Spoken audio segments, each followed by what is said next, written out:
लोग बैठते थे। जयंत के आसपास लोग बैठने वाले सब जयंत की बड़ाई नहीं करते, प्रशंसा नहीं करते। सब लोग प्रशंसा करते थे राम जी की। बस इसी बात की तकलीफ होती थी उसको, लोग मेरी सभा में रहकर राम जी की बातें करते हैं। जयंत भगवान राम जी से द्वेष करने लगा था, और जब राम जी वनवास चले गए तब तो लोग और प्रशंसा करते थे। राम जी के प्रशंसक स्वर्ग में थे। जयंत सोचता, अरे वो क्या है भाई, वो एक राजकुमार है, वो भी राज्य से निष्कासित है। मैं स्वर्गाधिपति देवराज इंद्र का इकलौता पुत्र हूं, मैं भी एक युवराज हूं, वो भी एक युवराज है। लोग मेरी सभा में उनकी प्रशंसा करते हैं, मेरी प्रशंसा कोई नहीं करता। देखिए उसके जलने का कारण, कोई भी व्यक्ति जल सकता है किसी से। सोचो कि आपके आसपास के लोग किसी और की तारीफ करते रहे, करते रहे, करते रहे, आप भी सोचेंगे भाई बात क्या है, ऐसा क्या है उसमें। हद तो तब हो गई जब जयंत की पत्नी राम जी के रास में चित्रकूट आया करती थी। एक दिन उसने पकड़ लिया, कहा कि कहां गई थी, जवाब दो पहले। उसने कहा गई थी राम जी के यहाँ रास में। रास में शर्म नहीं आती है, एक पर पुरुष के साथ रास करने के लिए चित्रकूट चली गई। उसने कहा कि शर्म की क्या बात है, वो पर पुरुष नहीं है, वो परम पुरुष है। जाके देखो, विश्वास नहीं तुम भी जाके देखो, पता चल जाएगा। वो पर पुरुष नहीं है, वो तो परम पुरुष है। दूसरी बात, मैं कोई अकेली नहीं गई थी, आपकी माता जी भी गई थी। अकेली बहू कहीं चली जाए तो भले ही डरने की बात है, लेकिन जब सासू साथ में तो क्या डरना है। समझ आया? तो पति से निर्भय वही रह सकती है बहू जो अपने सास के साथ मित्रता करे। आपका सबसे अच्छा दोस्त कौन हो सकता है? आपकी सास हो सकती है। इतना प्यार करो सासू को, इतना प्यार करो कि सास आपकी सच्ची दोस्त बन जाए, आपके सुख दुख में साथी बन जाए। आप देखना पति देवता आपके ऐसे उंगली पे नाचेंगे, जो चाहोगे वही करेंगे। समझ में आया? इससे अच्छा पति को बस में करने का और कोई तरीका नहीं है। सच बोल रहा हूं कि नहीं? अरे जिस पति से आप डरती हैं, जिसको बस में करना चाहती है ना, वो उसकी मम्मी है। कान पकड़ के उठक बैठक करवा सकती है, इतना पावर रखती है वो। चाहे बच्चा कितना बड़ा क्यों ना हो, माँ माँ है, कभी एक थप्पड़ लगा भी सकती है वो। इसलिए आप उस सासू से लड़ने के बजाय, उससे बराबरी करने के बजाय उससे दोस्ती कर लो, आप फायदे में रहेंगे।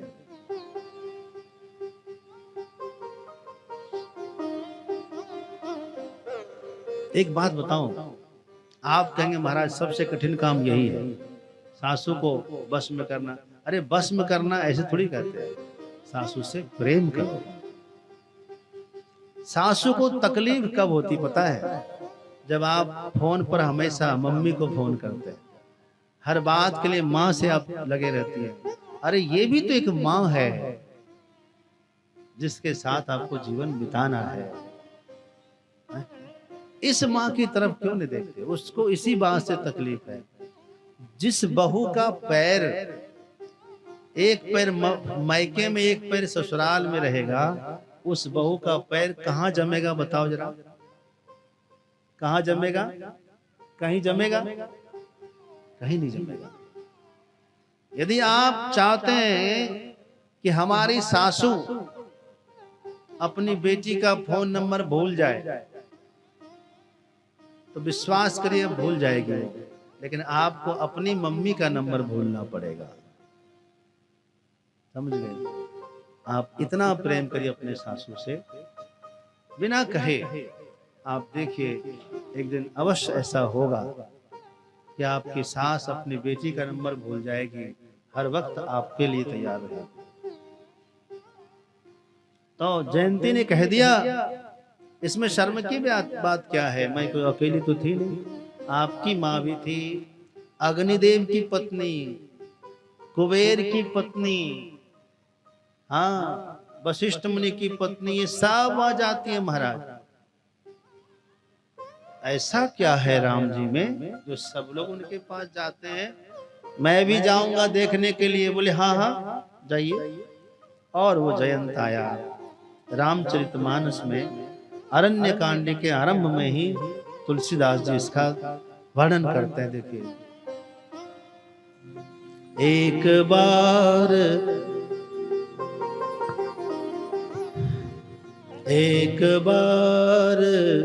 चुन कुसुम सुहाए, एक बार चुन कुसुम सुहाए, एक बार चुन कुसुम सुहाए, एक बार चुनी कुसुम सुहाए, निज कर भूषण राम बनाए, निज कर भूषण राम बनाए, एक बार चुन कुसुम सुहाए, एक बार चुनी कुसुम सुहाए, तहे पहिराए प्रभु सादर,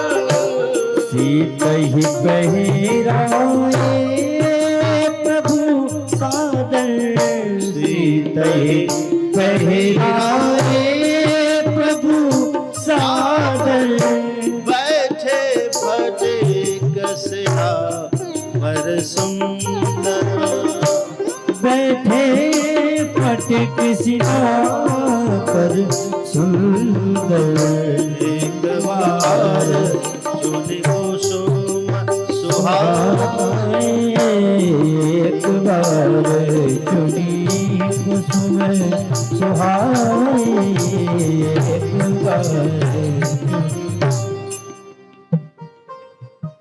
एक बार चुनी कुसुम सुहाए, निज कर भूषण राम बनाए, सीता ही पहिराए प्रभु सादा। आदर पूर्वक सीता जी को पहनाया और स्फटिक शिला पर बैठ करके ठाकुर जी बैठे हैं आसन से, आराम से, और बड़ा आनंद आया।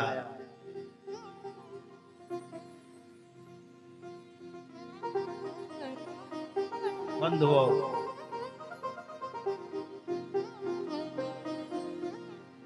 एक प्रश्न आपसे करता हूं, भगवान का अवतार क्यों होता है? बोलिए। हाँ,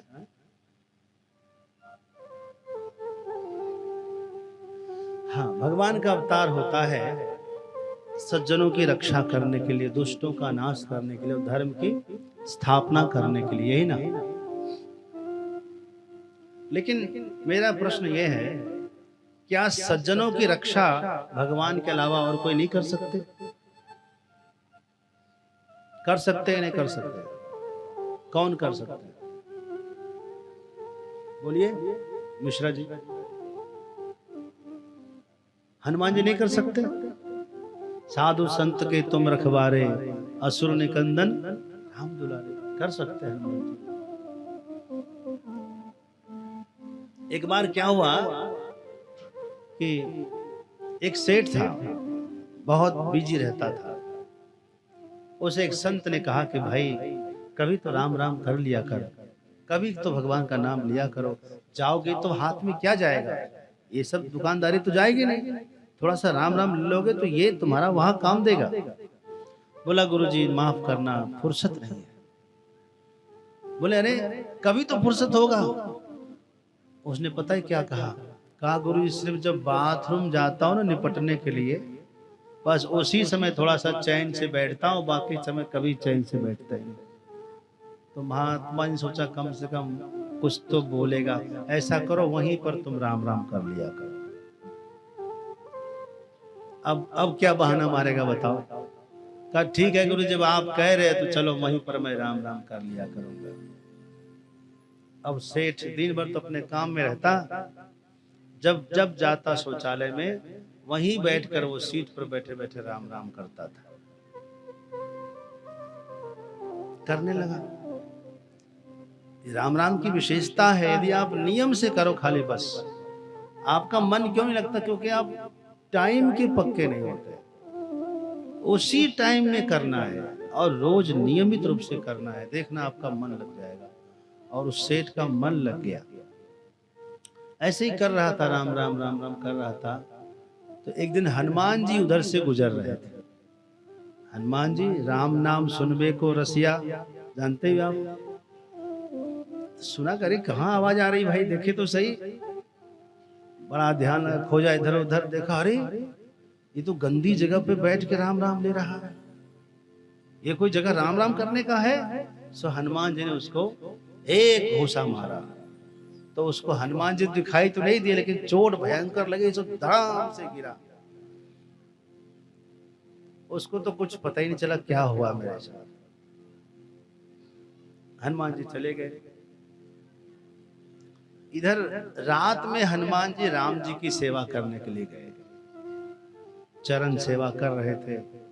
लेकिन जब पीठ की तरफ जाने लगे तो भगवान जो है पीठ बचाने लगे। पीठ काहे बचा रहे प्रभु? कहा कि इधर हाथ मत लगाना। बोले क्यों? इधर बहुत समस्या है। क्या समस्या है? कपड़ा हटा कर देखा, देखा कि एकदम मुष्टि प्रहार का चिन्ह है। कहा कि इसमें क्या हो गया है पीठ में? कहा किसी ने मारा है। आपको मारा है? आपको? आपको भला कौन मारता है? कहा मारा है किसी ने, नाम नहीं बताऊंगा। सरकार आप नाम बताइए, मैं उसको जान से मार दूंगा, एकदम छोड़ूंगा नहीं। मेरे प्रभु को कोई मारे, इतनी हिम्मत? राम जी ने कहा यही तो समस्या है, यही तो समस्या है कि हम बताना नहीं चाहते। तुम पहले कहो कि तुम उसको कुछ नहीं कहोगे तो मैं कहूंगा। ठीक है, आप कहते तो मैं उनको माफ करता हूं, लेकिन आपको बताना ही होगा कि आपको किसने मारा। कहा मुझे तुमने मारा है। मैंने आपको? मैं क्यों मारूंगा आपको? कहा याद करो, तुमने किसी को तो मारा था आज। कहाँ याद आया सरकार? एक सेठ था, मूर्ख था, वो लेटरिन में बैठ के शौच करते समय आपका नाम ले रहा था, बताइए, इसलिए हमने उसको मारा। कहा देखा, तुम्हारा घूसा वो सह पाता, वो तो मर ही जाता, लेकिन जो मेरा नाम लेता उसकी रक्षा तो मुझे करनी पड़ती है, इसलिए वो घूसा मैंने सहन कर लिया। हनुमान जी रोने लगे। कहा सरकार ऐसी बात? मतलब किसी व्यवस्था में कोई आपका नाम ले तो आप उसकी रक्षा करते हैं? हाँ हनुमान। तब हनुमान जी ने हाथ जोड़कर कहा प्रभु अब ये सेवा मुझे दिया जाए, जो भी राम नाम लेंगे उसकी रक्षा आज से मैं करूंगा।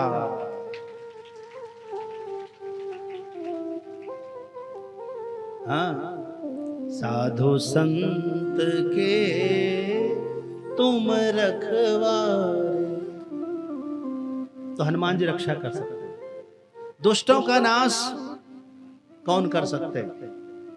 दुष्टों का नाश लक्ष्मण जी कर सकते हैं कि नहीं? श्री कृष्ण अवतार में बलराम जी दुष्टों का नाश कर सकते हैं।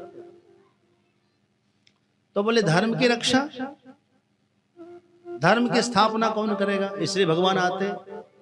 ऐसी बात नहीं, धर्म की स्थापना भी लोग कर सकते हैं। जैसे भरत जी, जो न हो तो जग जन्म भरत को, धर्म धूरी धर धरनी धरत को। यदि जन्म भरत जी का जन्म धरा पर नहीं होता तो पृथ्वी पर धर्म की धूरी को धारण कौन करता? वास्तव में राम राज्य तो भरत जी के शासन में था। तो धर्म की स्थापना भरत जी कर सकते हैं, दुष्टों का नाश लक्ष्मण जी कर सकते हैं, सज्जनों की रक्षा हनुमान जी कर सकते हैं, तो राम जी किसके लिए आए? खाली खाने पीने के लिए नहीं, राम जी आए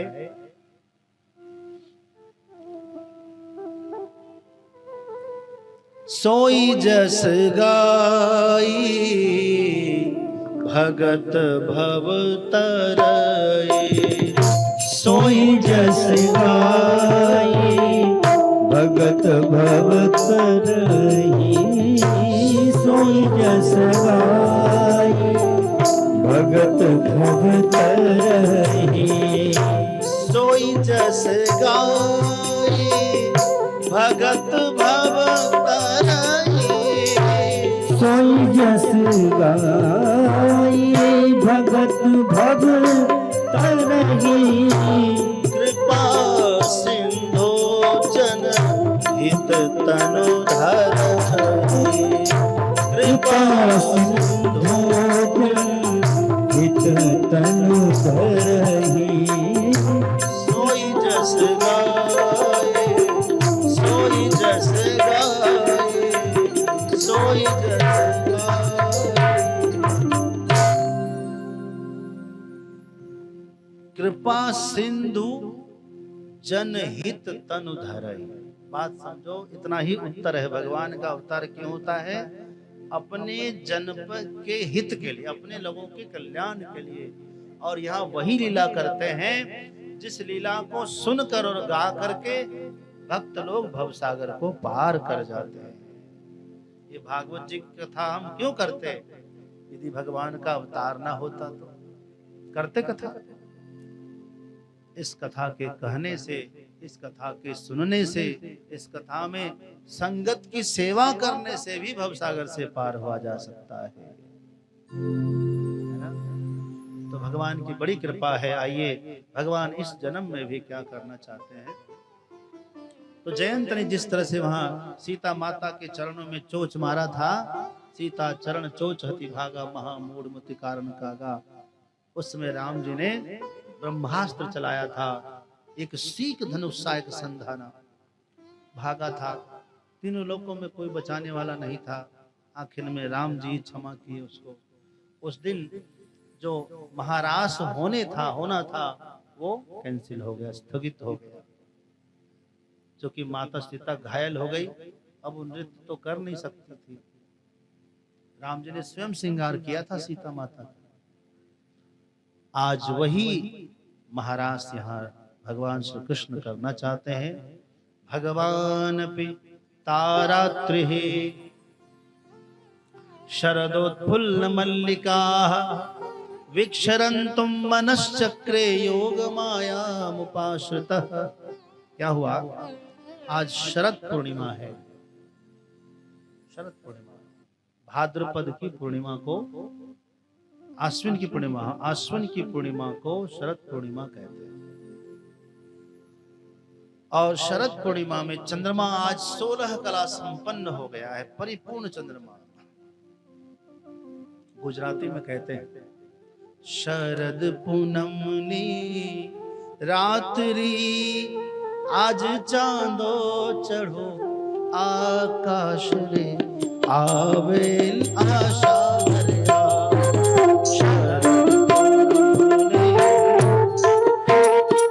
आज चांदे चढ़ो आकाश रे आवे आशा हरिया।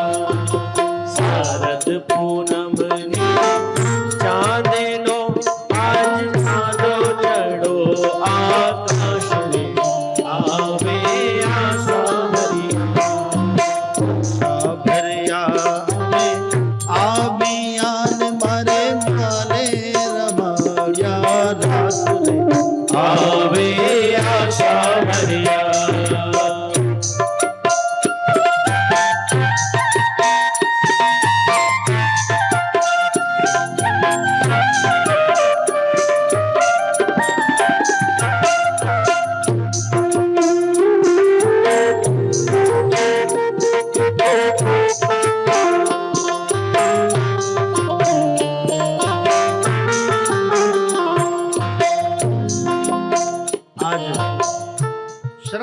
पूर्णिमा की रात्रि है। चंद्रमा को देखकर भगवान ने अपना मन बनाया कि मुझे आज महाराज करना चाहिए।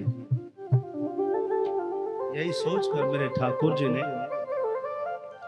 बंसी वादन किया, बांसुरी बजाई, और इस बांसुरी को सुन सुन करके सारे गोपियां आ रही हैं।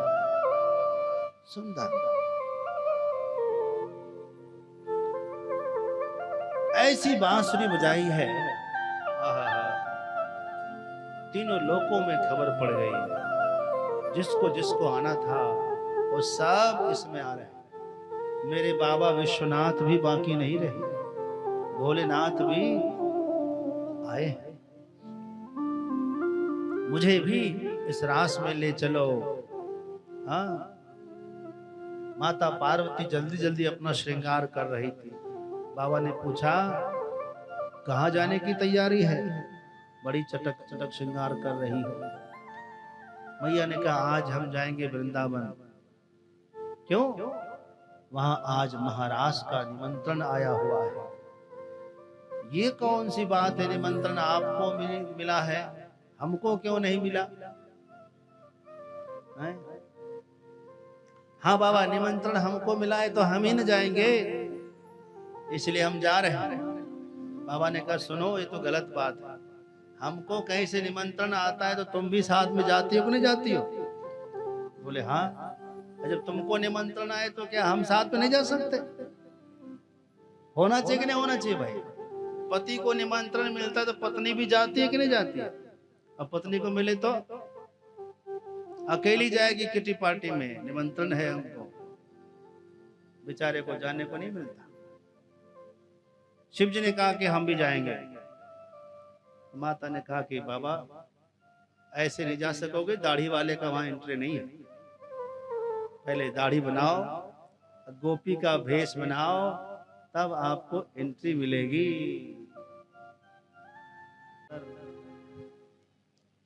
इस रास में सब शामिल हुए और भगवान सबको जाने के लिए कह रहे थे, तो गोपियों ने बहुत अच्छी बात कही। चित्तम सुखेन भवता परतम गृहेषु यन्निर्विशत्युत करावपि गृह्य कृत्ये पादौ पदं न चलतस्तव पादमूलात् यामं कृथं व्रजमथो करवाम किंबा। हे नाथ, आप वेद में एक वाक्य है, भगवान ने वेद में कहा है कि न स पुनरावर्तते, और गीता जी में भगवान ने कहा है कि यद गत्वा न निवर्तन्ते तद्धाम परमं मम, और माम उपेत्य तु कौन्तेय पुनर्जन्म न विद्यते। अर्थात एक बार जो मेरी शरण में आता है फिर वह संसार में लौटकर नहीं आता है। तो हम सब आपकी शरण में आए हैं, अब लौटकर जाने के लिए थोड़े ना आए। ये केवल गोपी की आवाज नहीं होनी चाहिए, ये हम सब की आवाज होनी चाहिए। प्रभु, जब तक हम आपके बारे में नहीं जानते थे तब तक आपसे दूर थे। हे नाथ, आज हमने आपके बारे में जाना, अब हम आपकी शरण में हैं।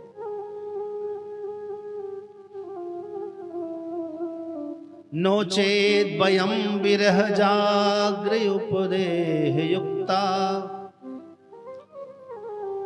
ध्याने नयाम पदयो पदवीं सखेते। तो भगवान ने देख लिया एक बार कि भाई गोपियों का संकल्प दृढ़ है, तब महारास होता है। इस महारास में गोपियों से एक गलती हो गई। क्या गलती हो गई? गोपियों से गलती ये हुई कि गोपियां थोड़ी देर के लिए भगवान को भूलकर अपने तरफ ध्यान देने लगी। अपनी तरफ ध्यान क्या दिया कि हम कितने सुंदर लग रहे हैं आज, तभी तो गोविंद ने हमको पसंद किया। जबकि गोपियों का श्रृंगार सुनोगे तो आप हंसेंगे। गोपियों ने विचित्र श्रृंगार किया था। हाँ, अरे आंख का अंजन होठ में लगाया और होठ की लाली आंख में लगाया, कैसी लग रही होगी? हैं? बड़ा विचित्र श्रृंगार था सबका। हाँ, उल्टे करी श्रृंगार गुजरिया बंसी बट पर आई। तो सब उल्टा पुल्टा काम हुआ है, लेकिन भगवान को आपका बाहरी आकर्षण नहीं आकर्षित कर सकता, आपका सुंदर मन खींच सकता है। भगवान ने देखा गोपियों को अभिमान हो गया है, तो प्रशमाय प्रसादाय तत्रैवांतर्धीय, तब भगवान अंतर्धान हुए। भगवान को खोजने के लिए गोपियां इधर उधर भटकती है, तो राधा रानी को भी मूर्छित पाया। तो सब जो आपस में संवाद करती हैं, उसी संवाद का नाम है गोपी गीत। क्या नाम है? गोपी गीत। कभी सुना आप लोगों ने गोपी गीत? सुना होगा। मोबाइल में आप सर्च करके पाठ कर सकते हैं मेरे साथ। गोपियां कह रही है, गोप्यौचुः जयते तेऽधिकम् जन्मना व्रज श्रयत इंदिरा शाश्वतत्र हि जयति तेऽधिकं जन्मना व्रज श्रयत इंदिरा शाश्वतत्र हि दयितदृश्यता दीक्षुता बकाः अयिधता सब स्वामिचेन्वते शरदुदासने साधुना ससा हरसि जोदरा श्रीमुषादृशा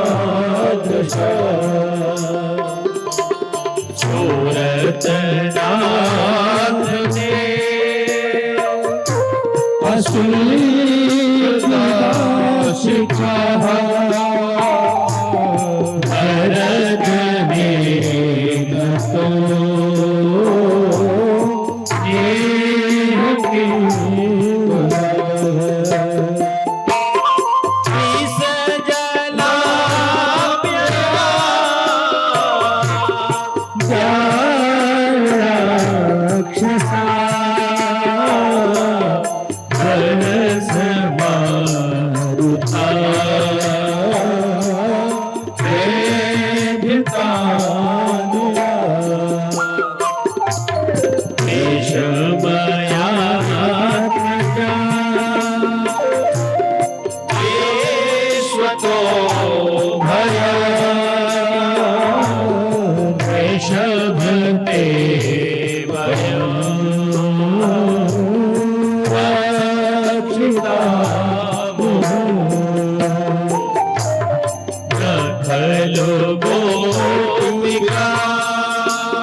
सात्वता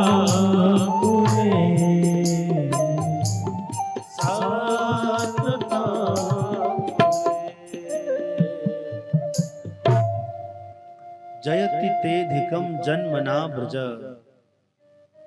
आपके जन्म लेने से ब्रज की महिमा बढ़ गई। हाँ, अथवा आपकी जय हो ते अधिकम जयते तब ते। आपकी जीत हो गई, हम हार गए। प्रभु अब खेल खत्म, दर्शन दे दीजिए। गोपियों ने भगवान से बहुत अच्छी प्रार्थना की। लोग कहते गोपियों को ज्ञान नहीं था, लेकिन देखो गोपियां क्या कह रही है। नखल गोपिका नंदनो भवान अखिल देहि नाम अंतरात्मदृक। आप केवल यशोदा नंदन थोड़ी हैं, आप तो संपूर्ण प्राणी मात्र के आत्मा के दृष्टा है। ऐसा कौन कह सकता है। गोपियों को बखूबी याद है भगवान की भगवत्ता। देवर्षि नारद जी नारद भक्ति सूत्र में लिखते हैं, नते विस्मृत्यपवाद। गोपियां कभी भगवान को भगवत्ता से भूलते नहीं है। बाहर से कहती कि आप चोर हैं, कितब है, आप कपटी हैं, लेकिन भीतर से जानती है आप तो भगवान हैं। हम पर अनुग्रह करके ही आप हमारे पास हैं। बड़ा आनंद हुआ। और गोपियों के इस प्रार्थना पर भगवान रीझ गए, इस विनम्र प्रार्थना। क्यों? गोपियां अपने दुख से दुखी नहीं थी, गोपियां भगवान के दुख से दुखी थी। गोपियों को आखिरी में लगा कि जिस सुकोमल चरण को लक्ष्मी जी बहुत धीरे धीरे दबाती है, जिस सुकोमल चरण को हम अपने छाती पर नहीं रखते कभी, उसी कोमल चरण को नंगे पांव लेकर आप रात्रि में गए। कोई कंटक, कोई कांटे, कोई कंकड़ी, कोई धस गई पैरों में तो हम तो मर जाएंगे। वो याद करके जोर जोर से रोने लगे। सो भगवान उसी क्षण उन सब के मध्य में प्रकट हुए हैं। बोलिए रास बिहारी सरकार की।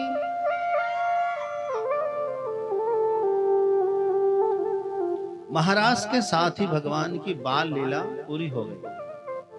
अब आगे की लीला शुरू होती है। एक बार देवर्षि नारद जी मथुरा आते हैं और कंस ने स्वागत किया। नारद जी ने कहा, कंस कहो सब ठीक है, तुम सुखी हो? हाँ गुरु जी, आपके आशीर्वाद से चकाचक। बोले क्या चकाचक है, शत्रु मर गया कि नहीं? बोले गुरु जी शत्रु का पता ही नहीं चल रहा कौन है। तुम बड़े भोले हो, इतना भी नहीं जानते? तुमने जितने राक्षसों को भेजा है ब्रज में, कोई जिंदा वापस आया? बोले नहीं आया गुरु जी। तो सब कहाँ मरे? बोले वृंदावन में। किसने मारे? पता लगाओ। गुरु जी नंद बाबा के लड़के। अरे नंद बाबा के नहीं, वही तुम्हारे देवकी के पुत्र हैं। तुम कितने भोले हो, शत्रु को पहचान नहीं पाते। तो गुरु जी क्या करें? करना क्या है? तुम जा करके उसको क्यों नहीं मारते? तब कंस ने कहा कि गुरु जी हम चले तो जाएं, लेकिन एक बार राधा रानी ने हमको श्राप दे दिया।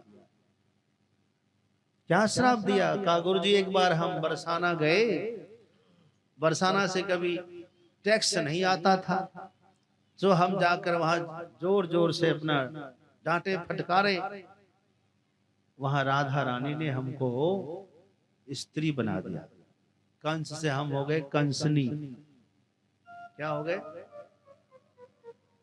और उनके गौशाला में गोबर फेंकने लगे। टैक्स लेने गए थे, टैक्स चुकाने लगे। उल्टा हो गया सबका।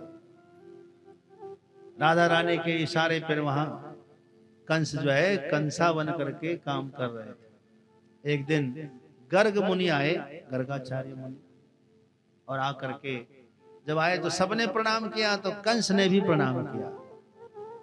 इसको स्त्री रूप में देखा तो गर्ग मुनि ने कहा कि अरे वृषभानु जी, ये नई बहुरिया कहां से आई है? ये बहू कहां से आई है? किसका विवाह हो गया? बोले नहीं गुरुजी, बहू नहीं है। तो ये कौन है? इसी से पूछिए। कौन है भाई, कौन है तू? कहा गुरुजी हमको नहीं पहचाने, हम कंस है, कंस। अरे तो स्त्री है। हाँ गुरुजी, कैसे हो गया ऐसा? तब पूरी कहानी बताई। तो गुरुजी हमको वापस भेजिए, मथुरा जाना है। तो कहा कि ऐसा है तो तुम राधे रानी से कहो। राधा जी से कहा कि अब इसको माफ करिए। राधा रानी कहती है माफ तो कर दूंगी, लेकिन एक शर्त के वचन दे, कभी जमुना पार नहीं आए, उसी पार में रहे। हाँ, कंस ने वचन दिया, तब राधा रानी ने ठीक फिर से पुरुष बनाया। तब से कंस जो है वृंदावन की तरफ झांकते भी नहीं। ये समस्या है। नारद जी ने कहा कोई बात नहीं, तुम नहीं जा सकते तो क्या हुआ, उनको ही यहाँ बुला लो। हाँ गुरु जी। तो अक्रूर जी को मथुरा से वृंदावन भेजा गया। अक्रूर जी श्री कृष्ण से मिले, गौशाला में मिले, और अक्रूर जी ने सब बात बताई कि आपके असली माता पिता इस समय कारागृह में। जैसे नारद बाबा ने कहा ना कि देवकी का पुत्र है, तो तुरंत देवकी और वसुदेव को फिर से पकड़ ले आए और देवकी से कहा कि तुम बताओ, नहीं तो जान से मार देंगे।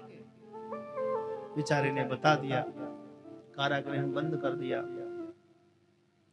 अक्रूर जी भगवान श्री कृष्ण को लेकर के वृंदावन से विदा करा रहे हैं। आज वृंदावन वासी बहुत दुखी है, यशोदा मैया बहुत दुखी है। यशोदा मैया ने कभी सोचा तक नहीं था कि श्री कृष्ण कभी हमको छोड़कर जाएंगे यहाँ से। आज वो दिन आ गया, श्री कृष्ण जा रहे हैं। आधी रात को किसी गोपी ने आकर यशोदा मैया से कहा, अरे यशोदा तू सो रही है? हाँ, तू जानती नहीं है तेरे सिर पर विपत्ति का पहाड़ टूट गया। ये जो रथ लेकर आया है अक्रूर, ये कृष्ण को हमेशा के लिए ले जा रहा है। यशोदा मैया बहुत रोती है, श्री कृष्ण के पास आती है। श्री कृष्ण को देखा, उस समय कन्हैया चादर ओढ़ करके सो रहे थे। दरवाजे पे खड़ी खड़ी रो रही है। अचानक देखा कि चादर हिल रही है। इसका मतलब कन्हैया सो नहीं रहे, लाला हमारे रो रहे। सो आकर के जोर से हिलाया तो सोने का नाटक कर रहा है। मुझे पूछा भी नहीं, इतना बड़ा फैसला ले लिया।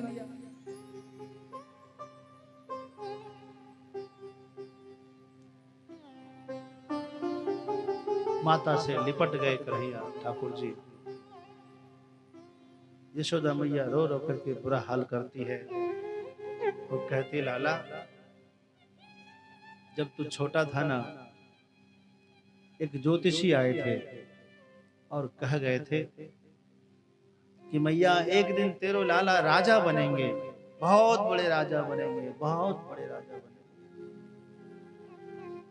लेकिन मैया जब ये तो लाला तुम्हारे राजा बनेंगे, तब तुम इनके साथ नहीं रहोगे, तुमसे दूर हो जाएंगे। मैं उस ज्योतिषी का सम्मान नहीं की, उसको भगा दिया।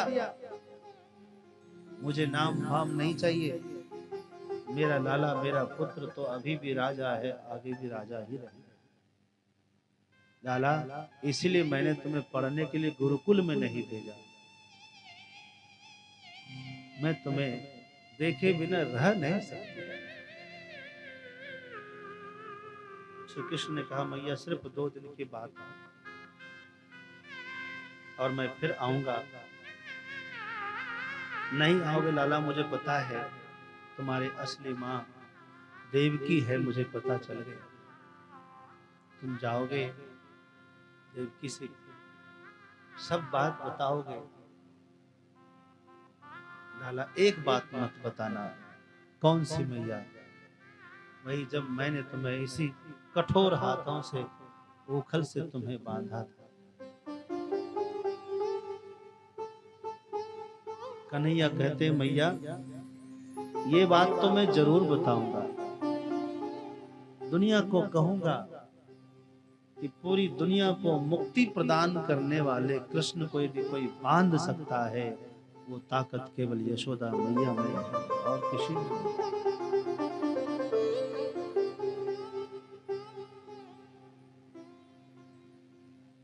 मैया भारी मन से श्री कृष्ण को विदा दे रही है।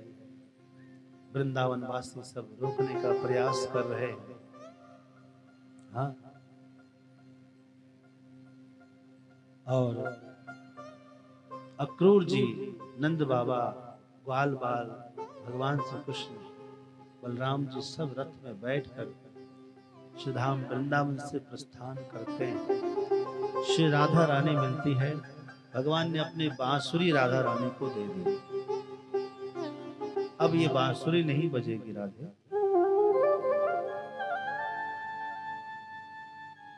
श्री कृष्ण को लेकर मथुरा आते हैं। मथुरा में प्रथम दिन ही शाम के समय भगवान घूमने के लिए निकलते हैं और घूमते हुए श्री कृष्ण ने कुब्जा पर कृपा किया है, सुदामा नाम के एक माली पर कृपा किया है, एक दर्जी पर कृपा किया है, धनुष को तोड़ा है और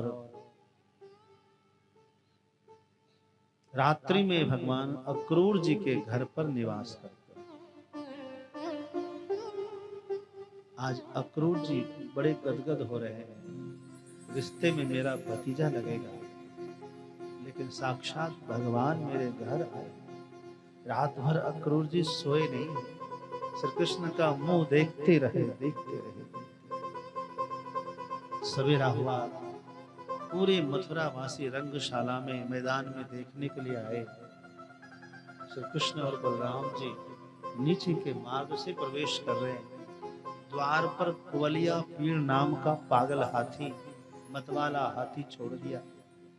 दोनों भाइयों ने हाथी के दांत तोड़ लिए उछलकर, कंधे पे दांत लेकर भीतर गए।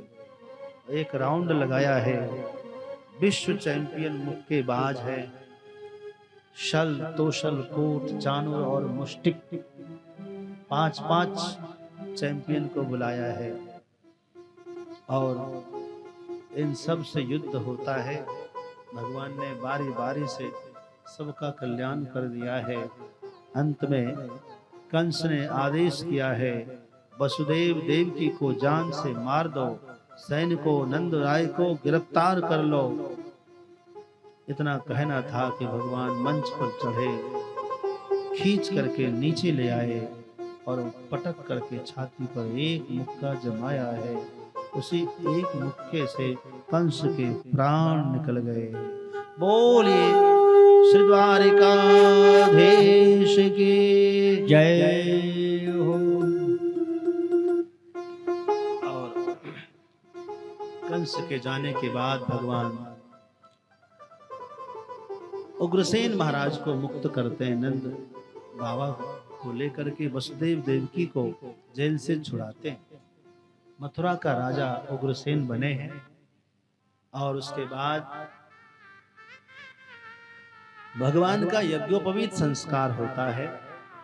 इसी यज्ञोपवीत संस्कार में माता कुंती भी आती है, अपने 5-5 पुत्रों को लिए हाथ में। किसी ने आकर भगवान श्री कृष्ण के कान में कहा कि कुंती बुआ आई है लेकिन बाहर बैठी। भगवान दौड़ कर गए, बुआ यहाँ क्यों बैठी हो, अंदर चलो। बुआ ने कहा कि हम कैसे जाएं? अरे क्यों नहीं जाएंगे, चलो। कुंती को लग रहा था कि मैं विधवा हूं, इसलिए मैं कैसे जाऊं, लेकिन मेरे श्री कृष्ण ने विधवा माता कुंती को भी हाथ पकड़कर बीच आंगन में लेकर आए। कुंती रो पड़ी, लाला मैंने सुना है कि तुमने पूतना को मारो है, तुमने अघासुर बकासुर को मारा है।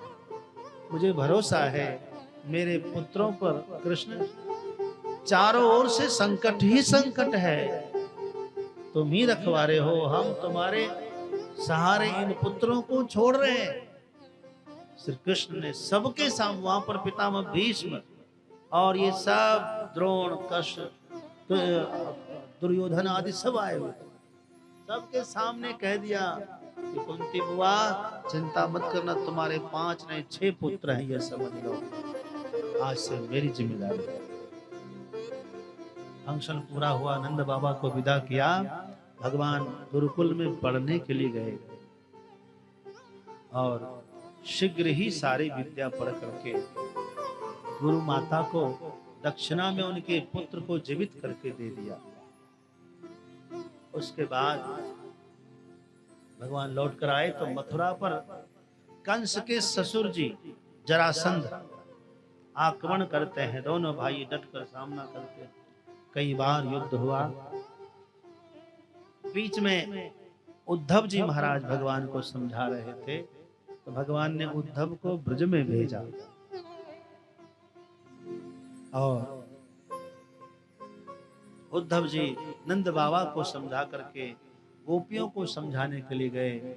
उसी समय भ्रमर को देख करके श्री राधा रानी ने श्री कृष्ण को संदेश दिया। हाँ, भ्रमर के माध्यम से भगवान को संदेश दिया है राधा रानी ने कि ये उद्धव हमें जोग सिखाने के लिए आए हैं। अरे जब जोग ही सिखाना था तो रास क्यों खिलाया हमारे साथ, महाराज क्यों किया? जोग ही सिखाना था तो प्रेम करना क्यों सिखाया, त्याग करना क्यों सिखाया, भक्ति करना क्यों सिखाया? अब मेरा मन भक्ति में ही लगा हुआ है। हाँ, सखियां कहती है अरे उद्धव उस समय की बात अलग थी। उस समय हम लोग श्रृंगार में हम लोग होड़ लगाते थे, किसका श्रृंगार अच्छा है। और आज अब हम तन में भस्म रमावे, आज तो हम भस्मी लगाते हैं शरीर में। कौन कितना त्याग दिखा सकता है इस बात की अब होड़ लगती है। पहले कौन कितना सुंदर श्रृंगार कर सकता है, आज इसकी होड़ लगती है। अब तो बस एक संदेश दे देना कि मैं प्राण हम लोग कहाँ त्यागे, यहाँ त्यागे या मथुरा में आ जाए। भगवान श्री कृष्ण से ज्यादा कुछ नहीं कहना मुझे, जो मुझे मिलना था, मुझे प्रेम रूपी रत्न मिला है, मुझे और कुछ नहीं चाहिए।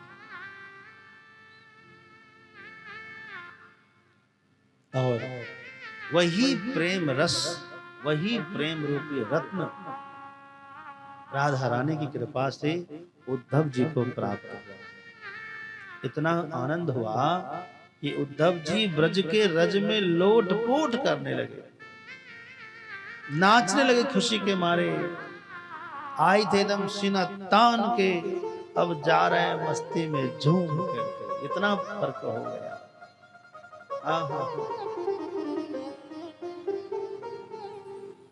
वंदे नंद ब्रजस्त्रीणां पादरेणुमभीक्ष्णसः यासां हरिकथोद्गीतम् पुनाते भुवनत्रयम्। इनके मुखार बिंद से जो ज्ञान निकल रहा है, ये जो प्रेम की गंगा बह रही है, ये तो तीनों लोकों को पवित्र कर देगी। उसी में स्नान करने का मन करता है।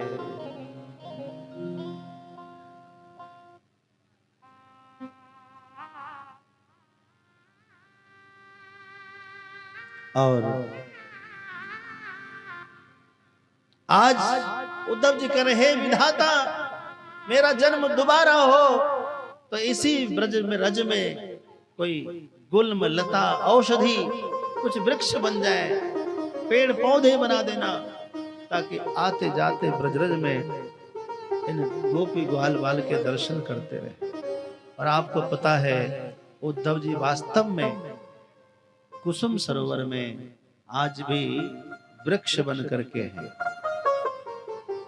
हमारे काफी संत स्वयं धर्म सम्राट करपात्री जी महाराज जब जाते थे तो वहां के वृक्षों को गले लगाते थे। आज भी वृंदावन में कोई वृक्ष नहीं काटता, कोई दातुन तक भी नहीं तोड़ता।